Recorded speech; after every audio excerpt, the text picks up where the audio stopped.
Bonjour tout le monde! Dans cette capsule vidéo, nous allons parler des fonctions racines carrées transformées. Alors, qui dit fonction racine carrée transformée dit paramètre, et donc, d'abord, commençons par présenter notre forme canonique. C'est celle qui est écrite juste ici, y égale a fois la racine carrée de b fois x moins h plus k. Bon, bonne nouvelle tout d'abord, on a, comme dans la valeur absolue et comme dans bien d'autres fonctions, nous avons un paramètre bidon, c'est-à-dire un paramètre un peu inutile, et il s'agit encore du paramètre b. Alors, il est semi-bidon parce que, dans le fond, on va voir qu'il peut être simplifié, mais il ne peut pas complètement disparaître. Alors, avant de nous lancer dans des analyses de fonctions et tout ça, voyons de quelle façon on peut simplifier le coefficient b pour se retrouver avec une règle canonique plus simple. Et donc, à ce moment-là, ça va simplifier tout le travail qui va suivre. Alors, nous allons explorer ça avec 4 petits exercices qui sont là. Donc, on va utiliser les propriétés des radicaux pour simplifier au maximum la valeur du coefficient b et on va préciser la valeur des paramètres a et b ainsi obtenus. Alors, quand on voit la fonction f qui est racine carrée de 16x, on voit que x a un coefficient b qui vaut 16, un coefficient a principal de la fonction qui vaudrait 1, mais on sait que lorsqu'on a la racine carrée d'un produit, ça correspond au produit des racines carrées. Donc, ma règle de fonction f, je peux l'écrire comme étant racine de 16 fois la racine de x. Et donc, en bout de ligne, la fonction f, sa règle, une fois le coefficient b simplifié, ça donne 4 racines de x. Donc, initialement, on pensait que a valait 1 et que b valait 16, mais finalement, après tout ça, on se rend compte que a vaut 4 et b vaut 1. Bon, en passant, vous remarquez peut-être que je n'ai pas mis de paramètre h et de paramètre k. C'est un choix purement, mon Dieu, c'est simplement parce que je n'ai pas envie d'ajouter des paramètres inutiles. Moi, ce que je veux vraiment focuser, c'est le rôle du b et le rôle du coefficient a. Donc, je ne me suis pas trop pris les pieds avec des paramètres k qui pourraient peut-être venir brouiller un petit peu notre visualisation ou nous déconcentrer. Alors, la fonction g, racine carrée de 45 fois x plus 6, encore une fois, le radicande est factorisé, donc on peut aller transformer ça en un produit de deux racines, c'est-à-dire la racine carrée de 45 fois la racine carrée de x plus 6. Et la racine carrée de 45, on peut la simplifier, hein? C'est la racine carrée de 9 fois 5, donc ma fonction g, avec un coefficient simplifié, ça donnerait 3 racines de 5 fois la racine carrée de x plus 6. Et 3 racines de 5, c'est mon coefficient a.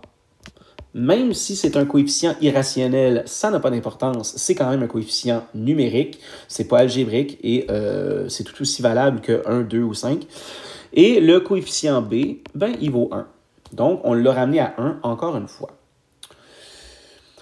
La fonction h qui est là, alors la fonction h, ce qu'on peut voir, c'est que là, on a un coefficient a de racine de 72 et on a ici, sous le radicande, le deuxième radicande, on a 2x plus 10.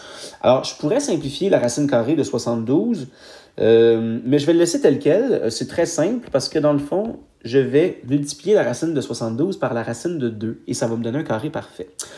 Bon, ça, si vous ne l'avez pas vu d'entrée de jeu, c'est pas grave. Ça, c'est juste parce que c'est une question d'habitude. Mais peu importe comment on s'y prend, finalement, tout va bien fonctionner. C'est arrangé avec le gars des vues, et le gars des vues, c'est moi. Donc, je vous dis que ça va bien marcher. Alors, racine de 72, je vais le laisser tel quel, et je vais, moi ici, factoriser le radicande de ma deuxième racine. Ça va être racine de 2 fois x plus 5. Je vais séparer ça en un produit de deux racines. Donc, la fonction h, sa règle, ça va être racine de 72 fois racine de 2 fois racine de x plus 5. Et là, je vais me permettre de sauter une étape parce que, dans le fond, la racine de 72 fois la racine de 2, ça donne racine de 144. Et la racine de 144, ça donne bien 12. Alors, je le savais que ça donnerait quand même relativement bien. Je pense que quelqu'un qui a l'œil un peu exercé peut voir ces choses-là assez rapidement aussi. Bon, c'est sûr que si vous l'aviez décomposé tout au long, etc., ça vous aurait pris un plus grand nombre d'étapes, mais vous seriez arrivé au même résultat si vous n'aviez pas commis d'erreur de calcul. Donc, je résume tout ça. Racine de 72 fois racine de 2, ça fait la racine de 144 qui vaut 12. Alors, 12 fois la racine de x plus 5. Et là, on a un coefficient a qui vaut 12 et un paramètre b qui vaut 1. Bon, là, on pourrait croire que le coefficient b va valoir toujours 1, mais il faut être prudent parce que, regardez la lettre j. Alors, la lettre j, c'est encore une fois factorisé, hein, la racine carrée de moins 16. Je vais d'abord écrire en rouge ce qu'il ne faudrait pas faire. Alors, je vais aller ici, en dessous, et je vais écrire la chose suivante. C'est un produit de deux racines, donc c'est la fonction j. Ça serait la racine de moins 16 fois la racine de x. Mais là, on a un problème parce que la racine de moins 16 n'est pas définie dans les réels. Alors, ici, on ne peut pas procéder comme on a procédé dans les exercices précédents. Alors, ce qu'on va faire, c'est que je vais dire plutôt que la fonction j, ça va être la racine de 16 fois la racine de moins x. Et ça, c'est correct, parce que si x est négatif, juste x qui est ici, bien, si x lui-même est négatif, bien, le deuxième moins qui est devant ici va rendre mon radicand de positif et je n'aurai pas de problème. Alors, bref, la règle de ma fonction j, ultimement, ça va être 4 fois la racine de moins x. Et à ce moment-là, je retrouve un paramètre a qui vaut 4 et un coefficient b qui vaut moins 1. Alors, morale de l'histoire, le coefficient b il peut toujours être ramené à 1, comme on les a vus dans les cas précédents, ou à moins 1, comme on l'a vu dans l'exercice D. Alors, ça va toujours être 1 ou moins 1. C'est pour ça que je disais qu'il est un peu semi-bidon, parce que dans le fond, je peux m'en débarrasser, mais pas de son signe. Si son signe est négatif au départ, il va rester négatif sous la racine après simplification. Alors, juste pour donner un petit peu de sens à la racine de moins x, là, comme on l'a vu à la lettre g, donc on va demander de compléter la table de valeurs suivante pour la fonction j. Alors, remarquez que j'ai une table de valeurs ici dont les valeurs d'abscisse prennent des valeurs de moins 4, moins 1, 0, 1, 4 et 9, etc. Alors, commençons par les valeurs positives, celles auxquelles on est habitué. Hein. Alors, si, mettons, x valait 9, ben 4 fois la racine carrée de moins 9, évidemment, c'est non défini dans les réels. Donc, je pourrais écrire ici que c'est non-élément des réels. Je pourrais écrire ça, ou je pourrais juste écrire ND pour non défini. Même chose pour si x valait 4 ou 1, hein, je pense qu'on l'a deviné. 4 fois la racine carrée de moins 4, encore une fois, ce n'est pas élément des réels, donc malheureusement, on a un problème. Et même chose pour 1. Alors, 4 fois la racine carrée de moins 1, ce n'est pas défini dans les réels. Donc, c'est pour ça que le domaine va être inversé parce que la présence du symbole ici, négatif sous ma racine, me demande d'utiliser maintenant des valeurs de x négatives. Et c'est ce qu'on va voir dans la partie de gauche de la table de valeurs. Alors, à 0, ça va. 4 fois la racine carrée de moins 0, bon, ça fait 4 fois 0, hein, donc ça vaut 0. Si x valait moins 1, donc j'aurais 4 fois la racine carrée de l'opposé de moins 1. Et ça donne 4 fois la racine de 1, donc 4. Oups. Et si x valait moins 4, ben vous avez compris le truc. Donc, 4 fois la racine carrée de l'opposé de moins 4. Ça donne 4 fois la racine de 4 qui est 2. Donc, ça fait 8. Et on le sait bien, c'est pour ça que on en a parlé déjà depuis le début de l'année. Quand le coefficient b d'une fonction est négatif, la courbe subit une symétrie selon l'axe des ordonnées, excusez-moi. Et on pourrait le voir un petit peu avec GeoGebra ici. Donc, si je prends y égale la racine carrée de x, c'est la fonction de base que nous connaissons, c'est celle-là. Et si je prends y égale la racine carrée de moins x, y égale la racine carrée de moins, moins x, ben ça donne la même courbe, mais qui, cette fois, a subi une symétrie selon l'axe des ordonnées. Et ça correspond bien au rôle que nous connaissons du coefficient b. OK, alors maintenant, ce sont pour des valeurs d'abscisse négatives que notre fonction retourne des images. Donc, c'est ce qui se passe ici concrètement. Alors, on va noter ces petites observations-là. Donc, peu importe sa valeur initiale, donc la valeur qu'on nous donne au départ, le paramètre b de la fonction racine carrée peut toujours être simplifié à 1 ou moins 1. Et donc, pour qu'une fonction racine carrée soit définie, ça veut dire que pour qu'on soit capable d'évaluer une racine carrée, il faut que ce qu'on appelle le radicande, donc ce qu'il y a sous la racine, doit être positif. Et ça, cette phrase-là, elle est super importante parce que c'est ce qui va nous permettre de trouver ou d'obtenir algébriquement le domaine d'une fonction racine carrée. Alors, je la relis. Pour qu'une racine carrée soit définie, le radicande doit être positif. Donc, on va explorer ça dans quelques minutes.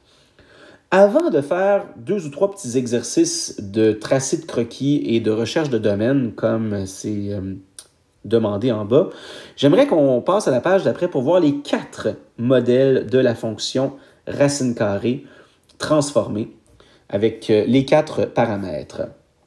Donc, il y a bien 4 modèles et ici, on va toujours avoir le b ici qui vaut plus ou moins 1. OK? Donc, avec un coefficient b simplifié. Alors, on va le faire sous forme d'un petit tableau récapitulatif. Bon, là, ici, le premier modèle, c'est quand le coefficient a est positif et quand le coefficient b est égal à 1. Là, évidemment, je pourrais mettre des translations HK là-dedans, mais je ne le ferai pas. En fait, oui, je vais le faire, tiens. On sait que le sommet s'en va à la coordonnée HK puisque dans la fonction de base, il est à 0, 0. Donc, on pourrait le placer ici, par exemple, et c'est une fonction qui n'a pas subi de symétrie par rapport aux axes parce que les paramètres a et b sont positifs. On sait que le sommet va être ici à HK. La variation, c'est une fonction qui est croissante. Le sommet est un minimum. Le domaine, ça va donc être de l'abscisse du sommet H jusqu'à l'infini. Et le codomaine, ça va être de l'ordonnée du sommet K, qui est un minimum, jusqu'à l'infini.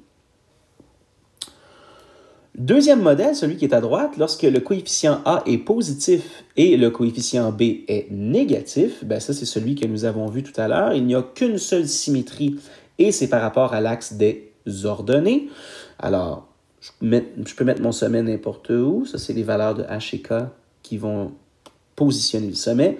Mais fondamentalement, ça va être une fonction comme celle-là ici qui va être décroissante sur son domaine.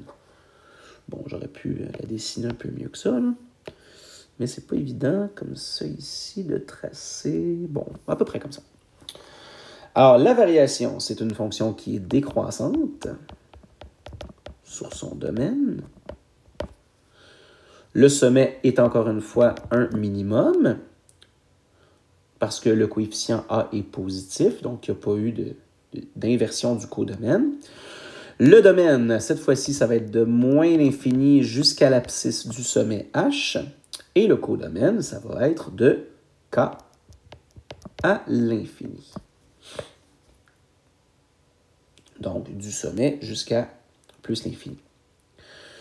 Bon, cette fois-ci, le troisième modèle, celui en bas à gauche, c'est lorsque le coefficient A est négatif et que le B est égal à 1 ou positif.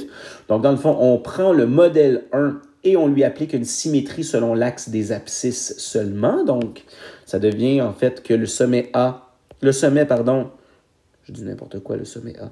Le sommet devient un maximum et la courbe est décroissante. Donc, la variation, elle est décroissante. Le sommet est un maximum.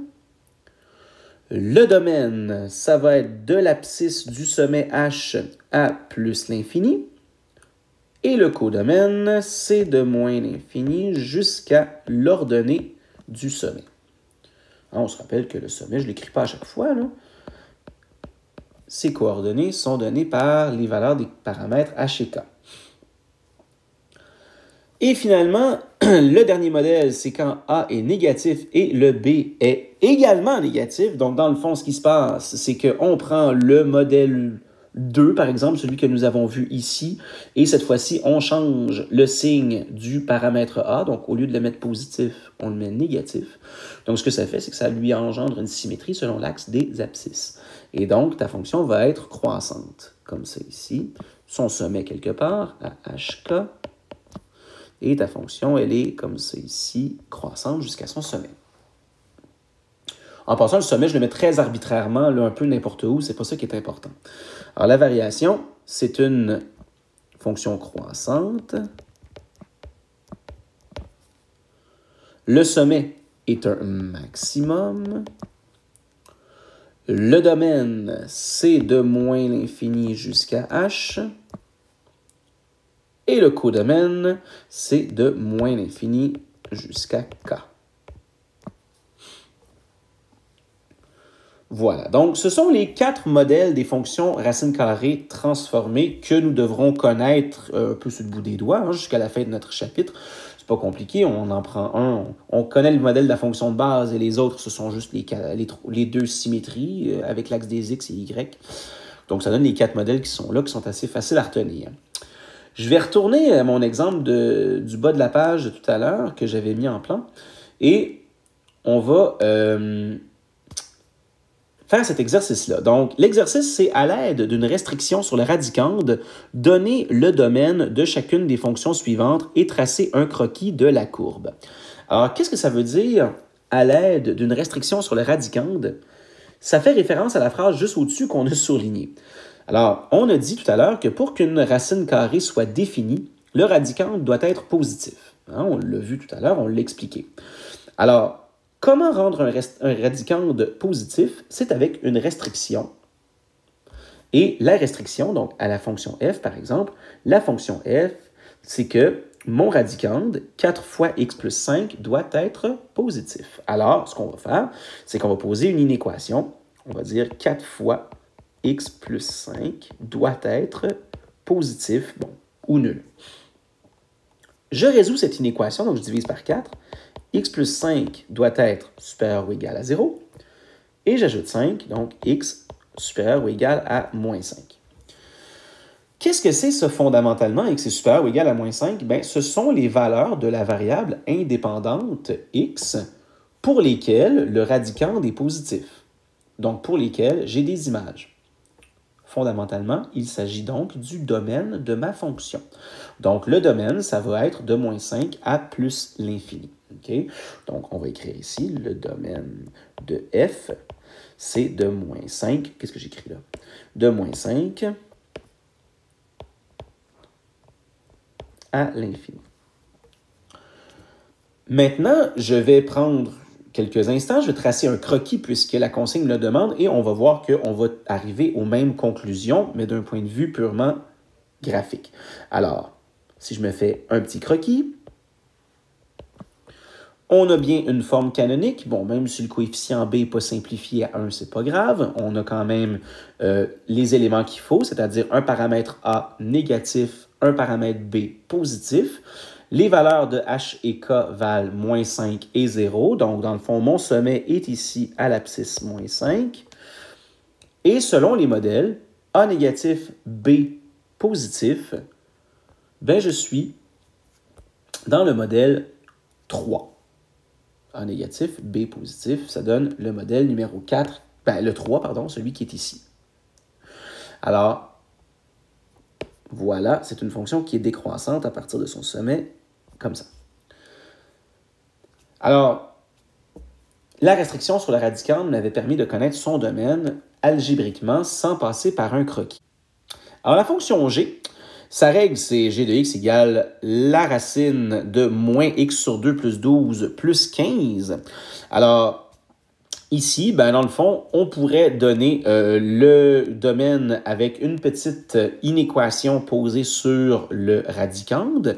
Alors, on va dire moins x sur 2 plus 12, qui est mon radicande, doit être positif ou nul. Alors, on va résoudre ça et ça va nous donner le domaine. Donc, allons-y. Je soustrais 12, donc moins x sur 2 supérieur ou égal à moins 12. Et je divise par moins 1,5, donc x va être inférieur ou égal à 24. Voilà. Okay? Alors, le petit croquis, de quoi ça aurait l'air? Ben, pour avoir un croquis de cette fonction-là, il faudrait quand même que j'aie la forme canonique. Donc, la forme canonique, je vais l'écrire juste en dessous ici parce que je vois que mon espace est quand même relativement restreint. Alors, je vais essayer de sauver un peu d'espace. Alors, pour avoir la forme canonique, je vais mettre le coefficient de x ici, qui est moins 1,5, en évidence. Alors, je vais avoir la racine de moins x sur 2. Quand je mets moins 1,5 en évidence, il reste x, et je divise 12 par moins 1,5, ça donne moins 24. Et j'ai la constante plus 15. Voilà. Alors, je vais faire un petit croquis de ça. Alors, le croquis.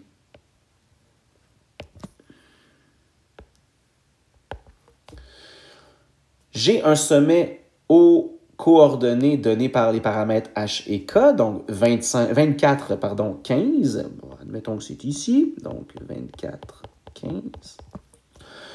Et on regarde les signes des coefficients a et b. Coefficient A positif, B est négatif. Même si je n'ai pas entièrement simplifié la règle avec un B ramené à moins 1, etc., c'est pas grave. Moi, ce sont les signes des coefficients qui m'intéressent. Donc, A positif et B négatif. On est dans le deuxième modèle qui est juste ici. Donc, coefficient A positif et B négatif. Ça veut dire que ma fonction est décroissante et que le sommet est un minimum. Donc, un truc comme ça ici.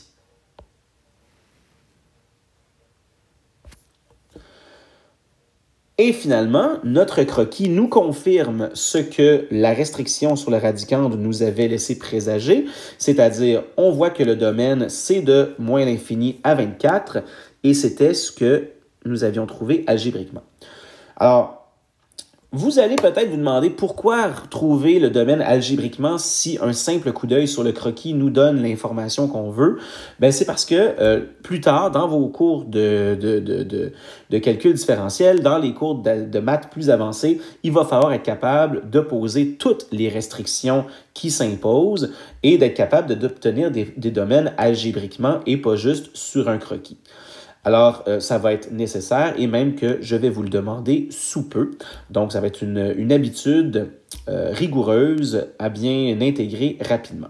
Alors, c'était une longue capsule, mais c'était une capsule qui contenait des informations extrêmement importantes pour la suite des choses. Alors, n'hésitez pas à la regarder à nouveau et si vous avez des questions, bien entendu, vous me les poserez en classe. Alors, j'espère que ça vous a aidé.